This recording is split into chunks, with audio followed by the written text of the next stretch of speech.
بندہ درود پڑھتا ہے تو درود جب ختم کرتا ہے تو وہ ایک نور کا سمندر ہے جو اتنا بڑا ہے کہ دنیا کے سارے سمندر قطرہ احسانات کا تصور کر کے درود کی ایک تسبیح پڑھیں، اس کی طاقت اور ہے۔ انسان نا اگر اپنے دل کو روشن کرنا چاہتا ہے، دل کو زندہ کرنا چاہتا ہے، دل کی دنیا آباد کرنا چاہتا ہے، یا دل کو دنیا شاد کرنا چاہتا ہے، صبح شام ایک تسبیح وقت نکال لے درود پاک کے لیے۔ درود ابراہیمی کے اندر نور ہے، سرور ہے، سکون ہے، راحت ہے، روحانیت ہے، نورانیت ہے، عطا ہے، شفقت ہے، مہربانی ہے، القاء ہے، کیف ہے، کیفیات ہے، قبر کا نور ہے، حشر کا نور ہے۔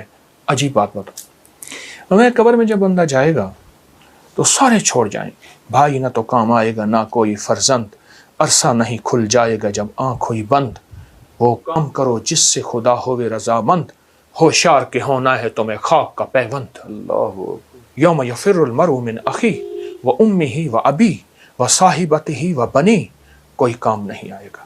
قبر میں رکھ کے اس کو سارے چھوڑ کے چلے جائیں گے، ایک حسین جوان اس کے سرہانے آ کے بیٹھے گا، اور نکیرین کے سوال و جواب، اور ہر لمحے میں اس کا ساتھ، اندھیروں میں روشنی، بھوک میں کھانے، قبر کے بچھونے، سب کا انتظام۔ کہ تو کون ہے؟ سارے مجھے چھوڑ گئے۔ کہا میں وہ درود ہوں جو تو اٹھتے پڑھتا تھا، بیٹھتے پڑھتا تھا، سوتے پڑھتا تھا، جاگتے پڑھتا تھا، تو مجھے نہیں بھولا، میں تجھے نہیں بھولا۔ اللہ اللہ ہر لمحہ۔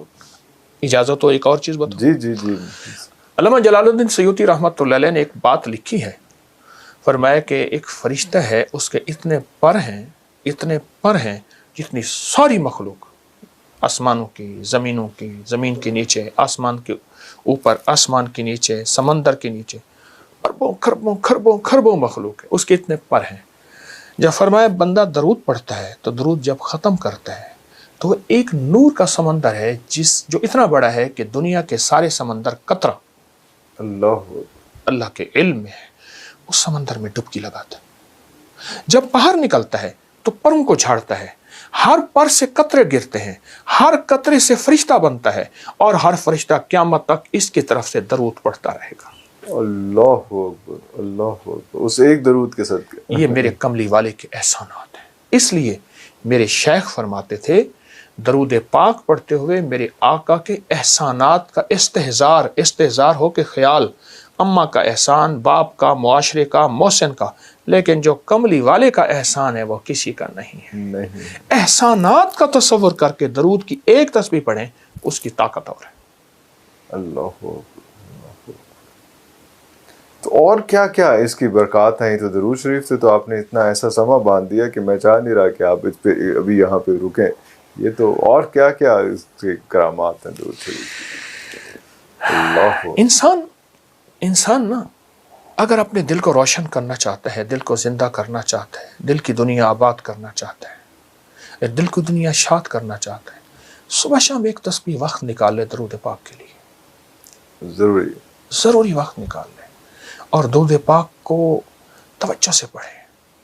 مختصر درود پڑھ لے۔ چلو سب سے مختصر درود ہے صلی اللہ علیہ وسلم، سب سے مختصر درود ہے صلی علی محمد، صلی اللہ محمد۔ یہ بھی مختصر درود ہے۔ کوئی درود پاک مختصر کر لے۔ میں ایک عمل بتاتا ہوں آپ کو، وہ ہے کہ بعض اوقات نا انسان کی کچھ خطائیں ایسی ہوتی ہیں جن کی وجہ سے اس کی عبادتیں اس کے منہ پہ مار دی جاتی ہیں۔ ایک درویش تھے، وہ اپنی ہر نماز کے بعد، اپنی ہر عبادت کے بعد منہ پہ ہاتھ رکھ لیتے تھے۔ حضرت کیوں؟ پر میں میری سب کچھ کہیں میرے منہ پہ نہ مار دیجیے، اللہ تو اس قابل نہیں۔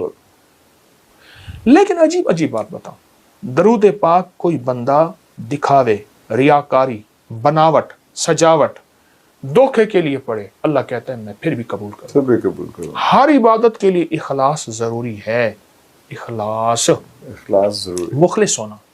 درود واحد ہے، اگر کوئی دکھاوے کے لیے پڑھے، جبکہ مومن دکھاوے کے لیے پڑھ ہی نہیں سکتا، مومن تو اللہ کی رضا کے لیے پڑھتا ہے، فرمایا درود پھر بھی قبول ہے۔ اللہ اور یہ جو نماز کی اتحیات میں نا، عرفان صاحب، نماز کی اتحیات میں یہ جو اللہ نے درود رکھا ہے نا، ساری عبادات کے بعد اتحیات ہے بالکل اتحیات ہے۔ لیکن التحیات سے پہلے آپ یہ دیکھیں، آپ ذرا غور کیجئے گا، التحیات للہ والصلوات والطیبات، بس یہاں تک رک جائیں۔ جب میرے آقا معراج پہ تشریف لے گئے تو اللہ پاک نے فرمایا میرے حبیب کیا لائے؟ تو حضور نے فرمایا میں آپ کے لیے اللہ التحیات للہ والصلوات والطیبات، تو اللہ پاک نے اس کا جواب دیا السلام علیکم ایھا النبی ورحمۃ اللہ وبرکاتہ۔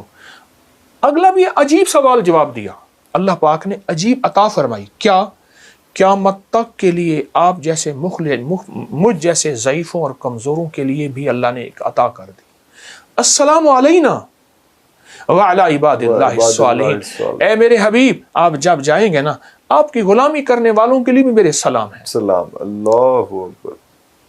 آپ غور کریں۔ اچھا اب اس کے بعد اگلی کہانی اور سچی کہانی، التحیات للہ والصلوات والطیبات والسلام علیک ایھا النبی ورحمۃ اللہ وبرکاتہ والسلام علینا وعلی عباد اللہ الصالحین۔